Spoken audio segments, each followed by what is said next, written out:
మీ ఏం IT AI job అయితే join next it challenge. Job తెచ్చుకోండి, 5 లక్షలు తీసుకోండి. మీ రెండో సినిమా వివరాలు అడగచ్చా? ఇంకా సూనా? సూన్ అండి, సూన్ డెఫినెట్లీ. అంటే అఫీషియల్గా నా ప్రొడక్షన్ నుంచి వచ్చినప్పుడు అడిగితే బెటర్. నో డెఫినెట్గా. కానీ అందరికీ క్యూరియాసిటీ ఏంటంటే బలగం తీసిన తర్వాత మీరు చాలా జాగ్రత్త పడాలి. ఇంకా రెండో సినిమాకి అదే స్థాయిలో మెప్పించాలి, ఇంకా ఎక్కువ మెప్పించాలి వీలైతే. మరి ఏంటి మీ ఆలోచనలు దాని మీద? ఉందండి, కథ అయిపోయింది, ఆల్మోస్ట్ కథ అయిపోయింది. ఇంకా అఫీషియల్గా అనౌన్స్ చేస్తాం త్వరలో. మళ్ళీ డెఫినెట్లీ నన్ను ఎవరైతే ప్రేమించారో ఆశీర్వదించారో వాళ్ళని ఒప్పిస్తానని నమ్మకం అవుతుంది. నా కథ అయితే ఇప్పటివరకు అయితే ఖచ్చితంగా ఒప్పిస్తానని నమ్మకం అవుతుంది. అంతకుముందు కామెడీ యాక్టర్గా జబర్దస్త్లో మీ జర్నీ ఎలా ఉండేది వేణు గారు?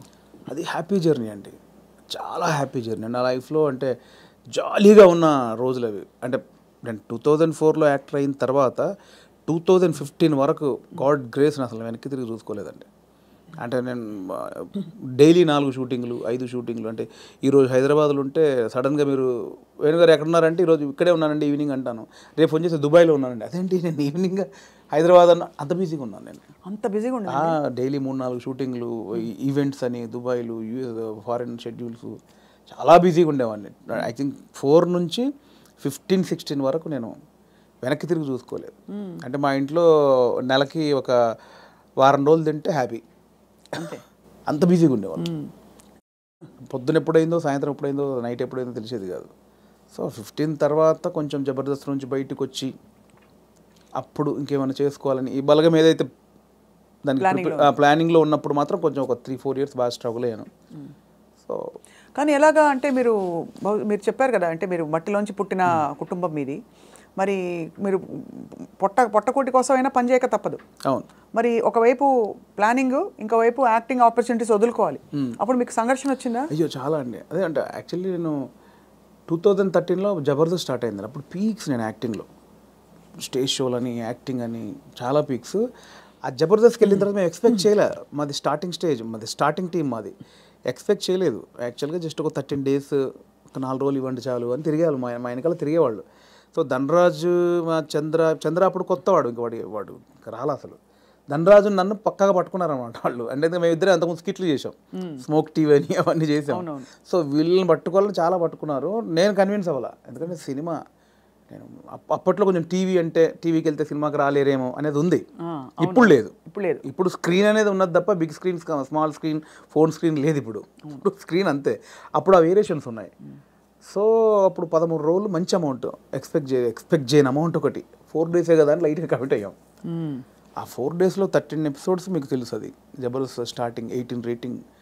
అంటే గురువారం వస్తే వెయిట్ చేసేవాళ్ళు, గురువారం కోసం ఒక టీవీ షో కోసం వెయిట్ చేసేవాళ్ళు. సో 13 డేస్ తర్వాత మళ్ళీ బతిలాడి ఇప్పుడు అనుకున్న అమౌంట్ కంటే డబ్బులు పెంచారు. సరే అని మళ్ళీ 13 చేసాం, 27 ఎపిసోడ్ చేసాం. ఆ తర్వాత ఇంకా అది జబర్దస్త్ ఎట్లా అయిపోయిందంటే తెలుగు రాష్ట్రాల్లో గురువారం వస్తే ఏంటి అనేది. ఇప్పుడు స్కిట్లు రాయడం అది కూడా ఎలా జరిగేది? అది ఉండేది. సో అప్పుడు ఏంటంటే అప్పుడు ఇంకా ఇది మీకు తెలియట్లేదండి, ఇది చాలా అద్భుతం, మీకు ఎంత అంటే అంత ఇస్తాం, మీరు కంటిన్యూ చేయండి అన్నారు. అప్పుడు నేను ఏంటంటే నాకు సినిమా అనేది, నేను సినిమా కోసం వచ్చాను, ఇది చాలా బాగుంది, చాలా డబ్బులు ఇస్తున్నారు, ఇంటింటికి గడప గడప వెళ్ళాం, రీచ్ అయ్యాం, ఇంత డబ్బులు వస్తున్నాయి, అటు షోలు, రెమ్యునరేషన్ అన్నీ వస్తున్నాయి, కానీ నాకు సంబంధించింది పోతుంది. అవును, నేను సినిమా అనుకున్నాను, దీనికోసం రాలేదు, ఇటు పోతే నా సినిమాకు దూరం అయితే దీని నుంచి బయటకు వచ్చాను. అబ్బా చాలా పెద్ద ఇదండి. మామూలుగా సెటిల్ అయిపోతాం మనం, పైసలు వస్తున్నాయి కదా ఎందుకు బై నీకు, అందుకని బయటికి వెళ్ళాము. బయటికి వెళ్ళాక 1.5 year తర్వాత ఇది రైజ్ అయిపోయింది. అంటే ఇంటర్నెట్ ఫ్రీ అయిపోయి ప్రతి ఒక్కరికి సెల్ ఫోన్ చేతిలోకి వచ్చేసి ఇది వైరల్ అయిపోయింది. అప్పుడు ఏమైంది, నేను జబర్దస్త్ కొన్ని చేశాను కాబట్టి సినిమాలో కొంచెం దూరం అయిపోయా, టీవీకి వెళ్ళడం వచ్చేసి. అవును అవును అవును, ఇది వచ్చేసిందని నేను దాన్ని పక్కన పెట్టేసి సినిమాకి వచ్చేసరికి ఇది పక్కకు పెట్టేశారు. అరే ఇలా అయింది ఏంటి అని కసిలో మళ్ళీ ఒక 1 year చేసాం.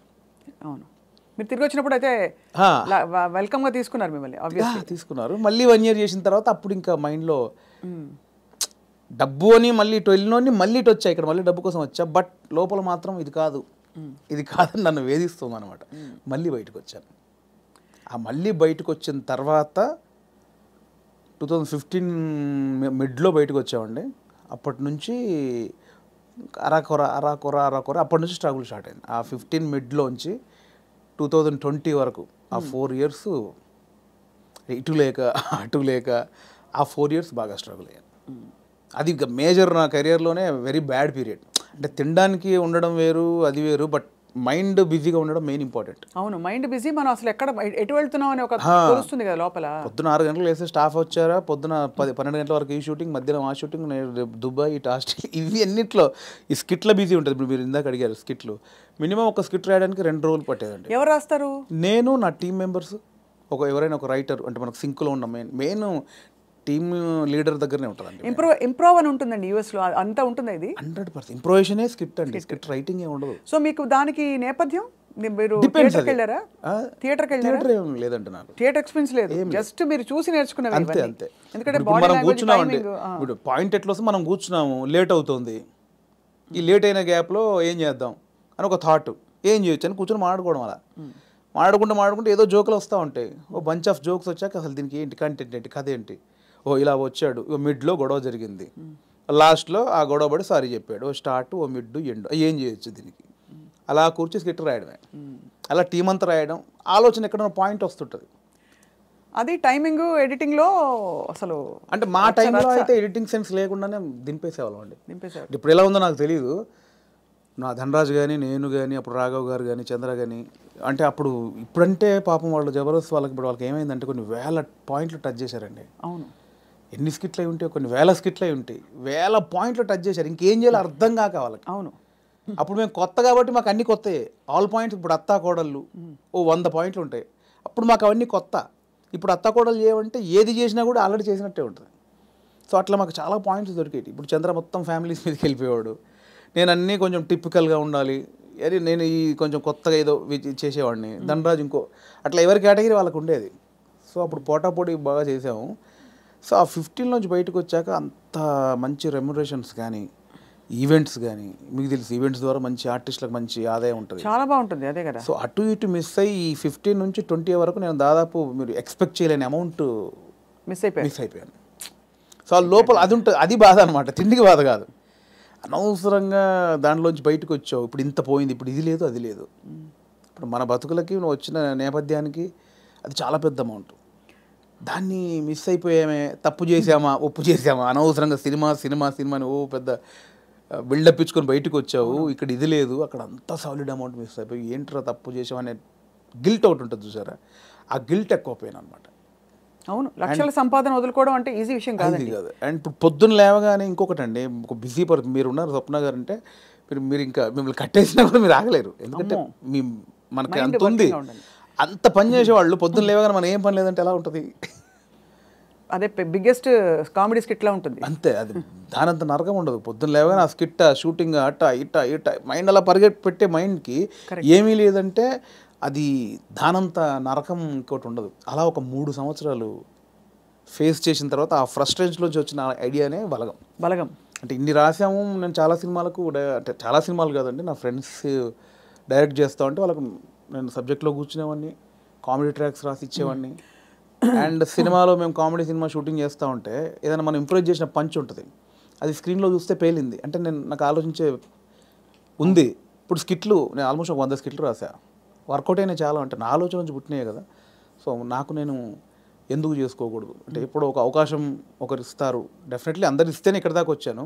బట్ ఇప్పుడు ఇంత మనకు ఒక నాలెడ్జ్ వచ్చిన తర్వాత కూడా వెయిట్ చేయడం ఎందుకు అనేది ఆ 3 సంవత్సరాలు వచ్చిన ఇది. అక్కడ సరే నేనే హీరోగా చేసుకుందాం, నేనే రాసుకుందాం, నాకు ఒక కథ రాసుకుందాం, నన్నే ఇలా ప్రజెంట్ చేసుకుంటే దాన్ని చూసి వేషాలు వస్తాయి మళ్ళీ అనే దాంట్లో నేనే ఒక పాయింట్ అనుకుందామని స్టార్ట్ చేసిన జర్నీ. ఒక 3-4 పాయింట్లు అనుకొని అవన్నీ రెగ్యులర్గా ఉన్నాయి. ఇలా అయితే నన్ను ఎందుకు చూస్తారు, చాలామంది అలా వస్తున్నారు కదా. నన్ను చూడాలంటే మళ్ళీ నేను కొంచెం బ్యాక్వర్డ్ అయి ఉన్నాను, ఇప్పుడు నన్ను కొత్తగా చూడాలి, కంప్లీట్ ఆపోజిట్గా చూడాలి, అది ఏం చేయొచ్చు, చాలా సాహసోపేతమైన అది. అలా ఏం చేయొచ్చు అన్న పుట్టినప్పుడు థాటే ఒక చావులో ఎలా ఉంటుంది అంటే, నేను మా నాన్న జరిగిపోయినప్పుడు ఉన్న సిచ్యువేషన్స్ అన్నీ ఫనీగా చూసాను. ముందు ఎమోషన్ కాదు, అది ముందు ఫనీగా చూశాను. అంటే ఇప్పుడు తెలంగాణలో ఏంటంటే చేదునూరు అని ఉంటుంది, అంటే చుట్టం చూపు వాడు వచ్చినప్పుడు వాళ్ళని ఓదార్చిన తర్వాత చేదునూరు అనేది ఉంటుంది.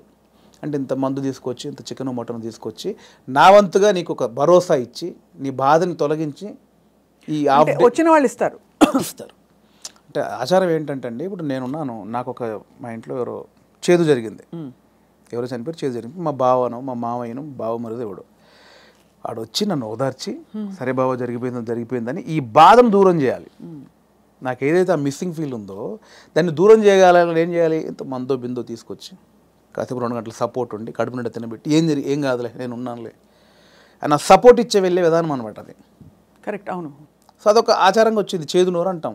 ఇప్పుడు పెద్ద ఫ్యామిలీ అనుకోండి, ఇప్పుడు ఇప్పుడు ఇప్పుడు ఇప్పుడు బాంబేలో ఉంటారు ఒకరు బావంట ఆయన, అక్కడ 10 మంది చుట్టాలు ఉన్నారు, ఇక్కడ చనిపోయింది కంపల్సరీ రావాలి, వస్తారు, ఈ ప్రక్రియ కూడా చేయాలి. ఇప్పుడు 10 మంది 10 రోజులు ఉండలేరుగా, 2 రోజుల్లో చేసి వెళ్ళిపోవాలి.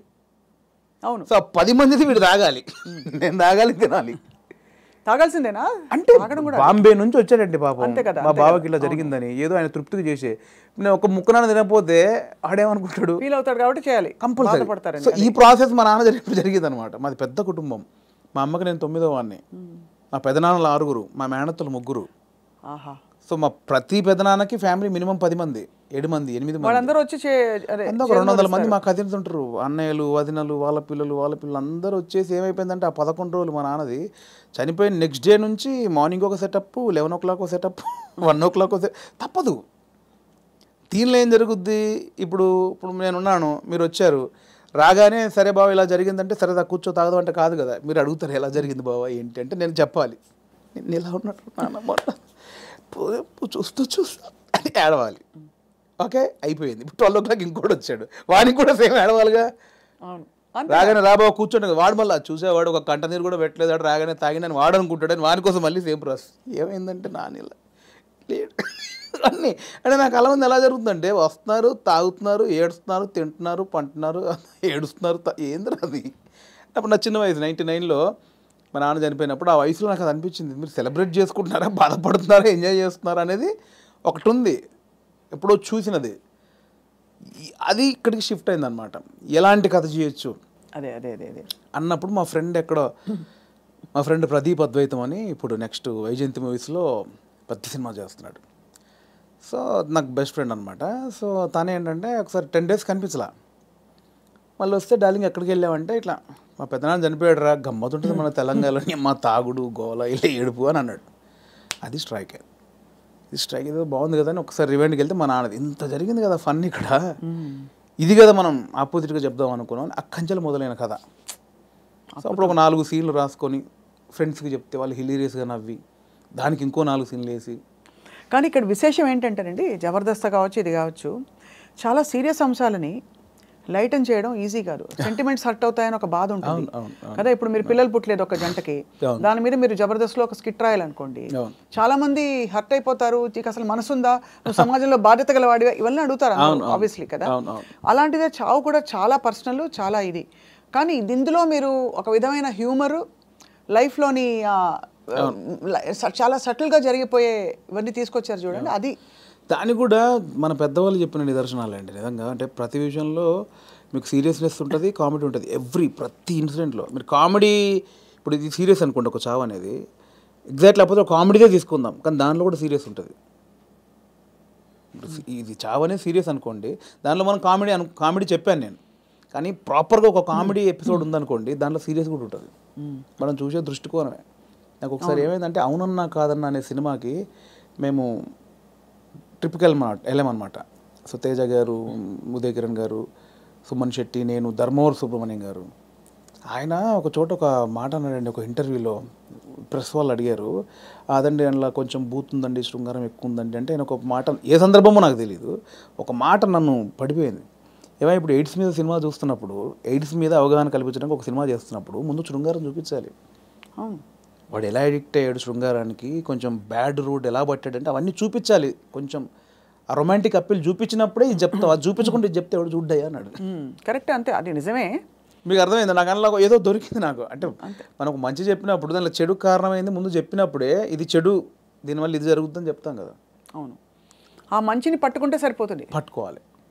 అదే దానికోసం ఇవన్నీ తప్పదు, మేకప్ చేయడం తప్పదు. పలకం కూడా అంత, నేను రాగానే కుటుంబాలు కలుస్తాయంటే ఎవరు చూడరు.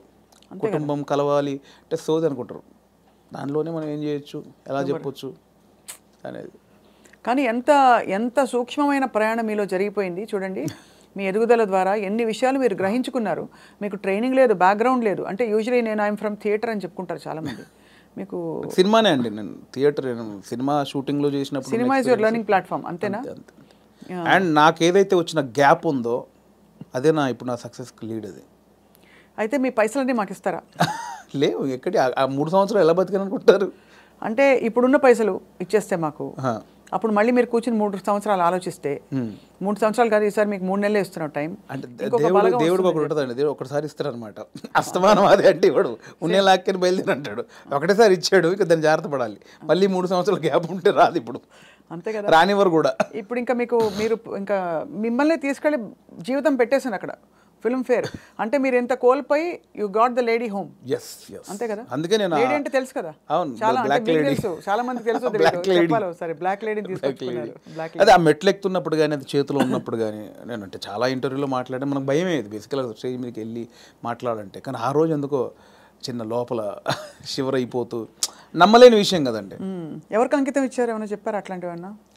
అంకితం లేదండి, అంటే ఇది అంకితం ఇవ్వాలంటే తెలుగు ప్రేక్షకులు ఇవ్వచ్చు, అది అంతే, తెలుగు ప్రేక్షకులకు ఇవ్వచ్చు అండ్ నా వైఫ్కి ఇవ్వచ్చు. ఎప్పుడు పెళ్ళైంది వేణుగారు మీకు? నాకు 2009, అంటే బిఫోర్ జబర్దస్త్. బిఫోర్ జబర్దస్త్. మీ పెళ్ళైన తర్వాత మీ లైఫ్ జబర్దస్త్గా మారింది, అంతేనా? ఇందులో 2 అర్థాలు ఉన్నాయి. అందరికీ అంతే మారింది. మేడం గారు పాప నన్ను చూసి తిట్టుకుంటారేమో. మేడం గారికి కంగ్రాచులేషన్స్ చెప్తున్నాను. మీ వైఫ్ పేరండి? శ్రీలత. శ్రీలత గారికి కంగ్రాచులేషన్స్, మీ వారు సాధించి ఛేదించి చూపించారు. అది డెఫినెట్లీ నా వైఫ్ సపోర్ట్ 101% ఉందండి. ఈ 5 years జర్నీలో నేను ఏది పట్టించుకోలేదు బేసిక్గా. అవునా? ఏది పట్టించుకోలేదు ఇన్ సెన్స్ అంటే డబ్బు ఉండగానే అన్ని కాదు. ఇది ఒక్కటి కట్ చేసి మేము thumbnail పెడితే ఏముంటుంది? మా వైఫ్ నన్ను ఈ 5 ఏళ్లలో అస్సలు పట్టించుకోలేదు. మీరు ఏదైనా పెట్టొచ్చండి, నేను అడిగింది మీరు పెట్టరు, నేను వద్దన్నది మీరు ఆపరు. జోక్ నాకు అంటే మిమ్మల్ని చూస్తే మా అందరికీ జబర్దస్త్ స్ఫూర్తి వచ్చేస్తుంది అనమాట. నా వైఫ్ సపోర్ట్ 100% ఉంది. తను నాకు ఎక్కువ బర్డెన్ ఇవ్వలేదు, పిల్లల విషయంలో కానీ ఫ్యామిలీ విషయంలో కానీ నన్ను అర్థం చేసుకుంది బాబు. చాలా అవసరం కదండి ఎందుకంటే ఏ సినిమాలు అంటావేంటి, ఉద్యోగం చేసుకోక అని అనే వైఫ్స్ ఉంటారు, లేదు వచ్చేని పని చేసుకోవచ్చు కదా అని అనేవాళ్ళు ఉంటారు. అంటే ఈ మ్యూజిక్ సినిమా ఫీల్డ్ మీకు తెలుసు, నిద్ర పట్టదండి బేసిక్గా. 11 అవుద్ది, 12 అవుద్ది, సినిమాలు చూస్తూ ఉంటాం, కళ్ళు స్ట్రెయిన్ అయిపోతుంటాయి, బెడ్ మీద పడుకుంటాం, అలా అయిపోతాయి కళ్ళు. అలా ఏదో మనకు పోలీసులు టార్చర్ చేస్తే అలా పెడతారు చూడండి, ఇప్పుడు పీపుల్స్ ఎన్కౌంటర్ సంథింగ్ సినిమాలో అలా పెడతారు, అలా అయిపోతాయండి. పట్టదు నిద్ర. అంటే ఎలా ఇది ఎట్లా ఏం చేయాలి ఇది ఓకే అవుద్దా కాదా, నెక్స్ట్ పాయింట్కి వెళ్దామా అని మళ్ళీ కూర్చుంటాం, మళ్ళీ ఏదో సినిమా పెడతాం, మళ్ళీ ఏదో చేస్తాం, అవ్వదు. అలా 5-6 అయిపోతాయి. అట్లేదండి, మళ్ళీ సినిమా చూద్దాం, దొరకవు సినిమాలు, దొరకవు. అవును, సరే మనకు సంబంధించిన సినిమా ఎంతసేపు చూస్తావురా, ఎంతసేపు నీ నెక్స్ట్ కథ కొంచెం నవ్వుకోవడానికి ఒక సినిమా చూస్తాం, ఏదో పెడతాం, ఇది కాదు మళ్ళీ అది పెడతాం, అది కాదు ఇంకోటి ఏదో వెబ్ సిరీస్, ఇది కాదు బుక్ పడతాం. అంటే నాకు తెలిసి ఇప్పుడు అనుభవిస్తుంది కదండి, మేబీ 2-3 సినిమాలు చేసిన తర్వాత మైండ్ సెట్ అయిద్దేమో మేబీ. దీన్ని అంటే వర్కే లైఫే అనేది నాకు తెలిసి కొంచెం ఎక్స్పీరియన్స్ తర్వాత నాకు అలవాటు అవుతాం. ఇప్పుడేమో ఎంతసేపు ఇంత ప్రేమించారు, ఇంత గౌరవించారు, మంచిది చెప్పాలి, చెప్పకపోతే గౌరవం పోద్దేమో. నువ్వు జెన్యూన్ ఫీలింగే, బట్ అంటే మీరు హ్యాండిల్ చేయాలి కదండి. అండ్ ఇప్పుడు నాకు అంతకుముందు యాక్టర్గా ఉన్నప్పుడు ఎలా ఉంటుందండి, పొద్దున్న స్టాఫ్ వస్తారు, చిన్న 7 o'clock వెళ్తాం, 8 o'clock లొకేషన్ వెళ్ళగానే కలర్ఫుల్గా దిగ్గానే యూనిట్ మొత్తం 200 మంది ఉంటారు, ఎవరెవరు యాక్టర్లు ఉన్నారు, చిన్న సరదాగా ఉంటుంది, క్యారవాన్కి వెళ్ళామా, రెడీ అయ్యామా, తృప్తిగా వచ్చామా, చేసామా, 6 అయిపోయిందా, కథం ఈ షూటింగ్ అయిపోయింది ఇంటికి. ఇప్పుడు అలా కాదు కదండి, రూమ్లోనే పొద్దున్న లేస్తే ప్రాజెక్ట్ అయిపోయేంత వరకు సబ్జెక్ట్ క్లారిటీ ఉందా, ప్రొడ్యూసర్ ఏమంటాడు, హీరో ఏమంటాడు, ఇది మనం అనుకున్నది కరెక్ట్ వర్కౌట్ అవుతుందా, ఏమైనా డైల్యూట్ అవుతుందా, ఈ దాంట్లోనే అయిపోతుందండి ఎప్పుడు మైండ్. దీనివల్ల నాకు ఏమైందంటే డైరెక్టర్స్ మీద ఇప్పుడు విపరీతమైన రెస్పెక్ట్ వచ్చేసేది నాకు. అంతకుముందు ఏముంది, వీళ్ళు తీస్తారులే సినిమా, వీళ్ళు ఇంట్రా దీనికి ఎక్కువ చేస్తారు అనిపించేది.